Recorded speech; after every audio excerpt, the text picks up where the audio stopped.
मुंबईकरांवर पाणी टंचाईचं भीषण संकट ओढावणार आहे। मुंबईला पाणी पुरवठा करणाऱ्या 7ही तलावांनी तळ गाठला। 7ही धरणांमधील पाणीसाठा केवळ 16.97% इतकाच शिल्लक आहे।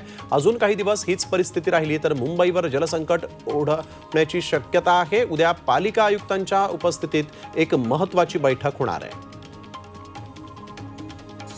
आसनगाव रेल्वे स्थानकावर पिण्याची पाण्याची सोय नाही, त्यामुळे प्रवाशांची गैरसोय होतीये। रेल्वे स्थानकावर 2 पाणपोई असून त्यांची पूर्ती दुरावस्था झाली आहे। प्रवाशांमध्ये या संदर्भात प्रचंड नाराजी असून रेल्वे प्रशासनाने याकडे लक्ष द्यावं अशी मागणी आता करण्यात आली आहे। वाशिममध्ये नव्या मुगाला चांगली मागणी मिळतेय। वाशिम कृषी उत्पन्न बाजार समितीमध्ये मुगाला 7,500 रुपये प्रति क्विंटल इतका भाव मिळतोय। सोयाबीनसह इतर शेतमालाचे दर घसरल्यामुळे शेतकऱ्यांना खरीपाच्या आर्थिक नियोजनासाठी मुगाचा आधार मिळतोय। वाशिममध्ये शेतकऱ्यांच्या तक्रारींसाठी टोल फ्री क्रमांक जारी करण्यात आलाय। खरीप हंगाम तोंडावर आलेला आहे। अमृत नोनी गॅस्ट्रिन, अपचन, ऍसिडिटी, गॅस्ट्रबल ह्यापैकी तुम्हाला कुठलाही गॅस्ट्रिक प्रॉब्लेम झाला, उपाय एकच, अमृत नोनी गॅस्ट्रिन। त्यामुळे पीक कर्ज काढण्यासाठी शेतकऱ्यांची होणारी धावपळ कमी करण्यासाठी म्हणून जिल्हाधिकाऱ्यांनी हा टोल फ्री क्रमांक जारी केला। या सुविधेमुळे बँकांकडून होणाऱ्या त्रासाला आता आळा बसेल।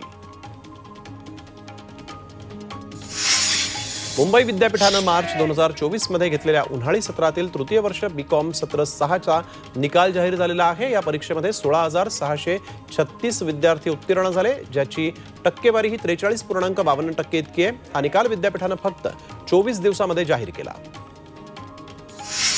ठाण्यामध्ये सर्व सर्व्हिस सेंटरमधील वाहनं धुणं आणि इतर साफसफाईची कामं करण्यास मनाई करण्यात आलेली आहे। सध्या तीव्र उन्हाळा सुरू असल्यामुळे शहरात पाण्याची कमतरता भासतेय, त्यामुळे पाणी टंचाईची शक्यता निर्माण झाली आणि या पार्श्वभूमीवर पाण्याची बचत करण्यासाठी म्हणून महापालिकेनं हे निर्बंध घातलेत। तसंच उल्लंघन करणाऱ्यांवर दंडात्मक कारवाई होणार आहे। 10 जूनपर्यंत हे निर्बंध घालण्यात आलेले आहेत। चंद्रपुरात शिवसेना शिंदे गटाच्या कार्यकर्त्यांनी विरोधी पक्षनेते विजय वडेट्टीवार यांच्या विरोधात निदर्शनं केली आहेत। वडेट्टीवारांनी हेमंत करकरेंच्या बाबतीत केलेल्या वक्तव्याविरोधात यावेळेस घोषणाबाजी करण्यात आली। तसंच शहीद हेमंत करकरेंविषयी असं विधान करून वडेट्टीवारांनी घोडचूक केली असल्याचं मतही शिवसैनिकांनी व्यक्त केलं।